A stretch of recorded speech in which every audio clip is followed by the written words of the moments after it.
Chris, can you give us some idea of what's really going on in eastern Ukraine right now? Well, Nigel, you summed it up pretty well. We've discussed this before. I think once the maximalist agenda that Putin wanted, which was toppling the government and obviously capturing Kiev, wasn't possible, he's actually done what he really wants, and that is consolidated the Donbas region. He wants that land bridge to Crimea, if possibly like Odessa, but the sinking of the Moskva has put paid to that, I think, because he won't be able to do an amphibious landing. But what we're seeing right now is huge bombardment of Ukrainian positions and cities and towns in the Donbas region, and to the west of that, you're seeing the Russians attacking on a 300-mile front with armoured battalion tactical groups. There's 70 of them, probably not enough, actually. Now, the key thing in the south, Nigel, is it's all steppe country. In the north, it's forest. In the middle, it's forest and steppe. Not great for armoured warfare, but actually armoured warfare suits in the south. And with the appointment of this new Commander-in-Chief, Dvornikov, I suspect you're going to see a lot more combined arms activity from the Russians, from the air, combining their infantry with their armour, and being a lot better at what we call these combined arms operations. Where I think the Ukrainians probably have got the edge is disrupting their supply and logistics lines. And certainly the counterattacks that I've seen in the last 3 days by the Ukrainians are looking to sever the one road, actually, that gives them all the stores and supplies the Russians need. And that'll be the critical issue as to whether they can cut off and encircle the Russians as they advance.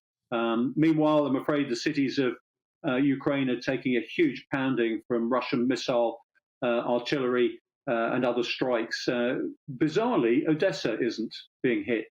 So I don't know whether that's because Russia wants to retain it for cultural, economic, or political reasons. But right now, or it may simply be they've run out of missiles. But right now, Odessa seems to be clear of attack. But Mariupol has been, as we understand it, under sustained heavy artillery and air attack, and talk of a very high civilian death toll. Yeah, there's no doubt. I mean, I think we have to remember that the Russians weren't very squeamish about killing Ukrainians in the 1930s. They're not too squeamish about doing it now. Mariupol effectively has become the mini Stalingrad of this conflict. It's symbolic. It lies right at the heart of that land bridge that Putin wants to establish. So it's really important, both for symbolic and strategic reasons. So he wants it. And he doesn't care whether he flattens it in the process. He wants the real estate. It's as simple as that. And we're going to have to watch the Russians even more closely now, because they're committing more and more war crimes as they try and achieve, as you say, these objectives by the 9th of May.